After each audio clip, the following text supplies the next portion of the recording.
सबरीमाला मंदिर का दरवाजा आज शाम खोला जाएगा। सुप्रीम कोर्ट की इजाजतनामे के बावजूद सबरीमाला टेंपल में ख्वातीन के दाखिले की राह में रुकावटें खड़ी की जा रही हैं।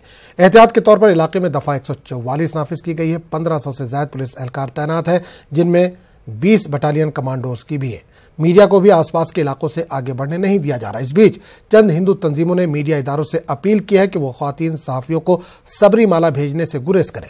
वादे की रियासती हुकूमत और सुप्रीम कोर्ट ने ख्वातीन को मंदिर में जाने की इजाजत दे दी है, लेकिन अयप्पा के अकीदतमंदों ने इस मामले में सख्त मौक़िफ़ इख्तियार कर रखा है।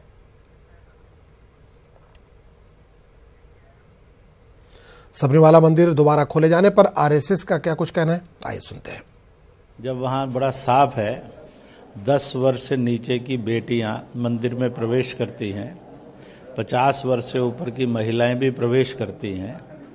वहाँ बना हुआ है, जब 10 से 50 वर्ष तक की महिलाएं ही कहती हैं हमें प्रवेश नहीं करना, तो वहाँ जोर जबरदस्ती ये करना, इसका मतलब है कि देश के अंदर, केरल के अंदर एनार्की आ गई है। कोई कानून नहीं है, कोई आस्थाएं नहीं है। कहते हैं कि हमारा जो नियम बना हुआ है वो बना रहे, तो सारी जनता ने, सब लोगों ने उस आस्था का सम्मान करना चाहिए। जो आस्था से खेल रहे हैं वह पाप कर रहे हैं, अधर्म कर रहे हैं और अपराध कर रहे हैं। पटना के एम्स में डॉक्टरों ने काम का बाइकआउट कर रखा है। इमरजेंसी और ओपीडी दोनों डिपार्टमेंट्स में डॉक्टर्स काम नहीं कर रहे हैं। पटना एम्स के डॉक्टर्स सिक्योरिटी और हॉस्टल के अलावा कई मुतालबात कर रहे हैं। डॉक्टरों का कहना है कि इनके मुतालबात अब तक पूरे नहीं हुए हैं। डॉक्टरों के बाइकआउट के सबब मरीजों को मुश्किलात पेश आ रही हैं।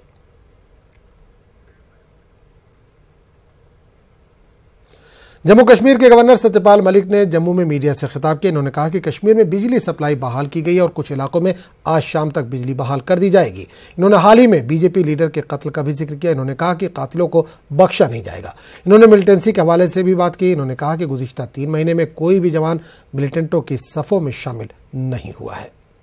पशुपालकों का काफी नुकसान हुआ, उन सबके साथ अपनी संवेदना प्रकट करता हूँ। पशुपालकों को डिविजनल कमिश्नर साहब की रिपोर्ट के मुताबिक उनको हर्जाना दिया जा चुका है और वैली में जो फसल का नुकसान हुआ उसका असेसमेंट हो रहा है। 2-3 दिन में वो आ जाएगा। लगभग सब जगह पावर की सप्लाई नॉर्मल हो गई है। 3-4 जिले हैं ऐसे कि जहां 4 बड़े टावर गिर गए थे। बहुत ही अनफॉर्चुनेट किलिंग है और ये आउट ऑफ फ्रस्ट्रेशन, चूंकि 2 महीने से ये पूरे देश में ये हो गया था कि कश्मीर में चारों चरण के चुनाव बिना किसी घटना के हुए हैं। एक बड़ी घटना नहीं हुई, 10-20 लड़कों की हो गई होगी। और उसका वजह ये कि मैंने जो एड्रेस किया ईमानदारी के साथ किया। कहाँ किसकी क्या गलती रही। दिक्कत ये कि हम गलती मान लेते हैं, ये लोग गलती नहीं मानते हैं। उसका इतना असर जरूर हुआ, सिवाय ये लड़का जो अभी गाजियाबाद से आया था उसका भी पक्का नहीं है, लेकिन एक भी नई भर्ती 2 महीने में नहीं हुई है। पत्थरबाजी रुकी है, मिलिटेंसी की घटनाएं रुकी हैं। पूरा चुनाव वायलेंस फ्री 4 चरण का चुनाव हुआ है। मैं फिर कहूं कि एक चिड़िया को भी चोट नहीं लगी। दिवाली के मौके पर मार्केट में इस मरतबा इको फ्रेंडली पटाखे आ चुके हैं। इन पटाखों से फजाई आलूदगी भी नहीं होगी और लोग दिवाली की खुशियां भी मना पाएंगे। दरअसल फजाई आलूदगी में हो रहे इजाफे को लेकर सुप्रीम कोर्ट ने दिवाली में पटाखे न जलाने की सलाह दी थी, जिसकी वजह से लोगों में मायूसी थी। लेकिन बाजार में इको फ्रेंडली पटाखे आ जाने से लोग काफी खुश नजर आ रहे हैं।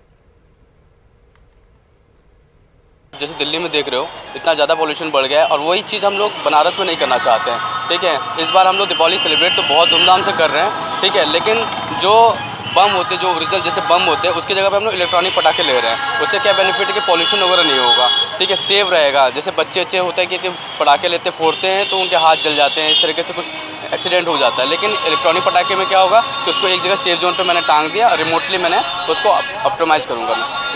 उन्होंने वैसे पटाखे मंगाए हैं जो इको फ्रेंडली हैं और नुकसान नहीं होने वाले हैं। वो पटाखे हम लोग सेल कर रहे हैं जो इलेक्ट्रॉनिक्स के रूप में आपने देखा ही है।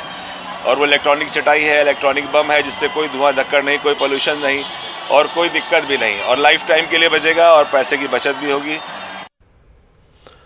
गुजरात के गांधीनगर सेक्रेटेरिएट में तेंदुआ दाखिल हो गया है। महकमे जंगलात की टीम सेक्रेटेरिएट पहुंच चुकी है। तेंदुए को बाहर निकालने की कोशिशें जारी हैं। आपको बता दें कि देर रात अंधेरे का फायदा उठाकर गेट के नीचे से तेंदुआ सेक्रेटेरिएट में दाखिल हुआ था। सीसीटीवी फुटेज में तेंदुए के अंदर दाखिल होने की तस्वीरें कैद हुई। फिलहाल बड़ी तादाद में लोग सेक्रेटेरिएट के बाहर मौजूद हैं। सेक्रेटेरिएट के सिक्योरिटी पर भी सवाल उठाए जा रहे हैं। तस्वीरों में साफ देखा जा सकता है कि गेट पर कोई मौजूद नहीं है।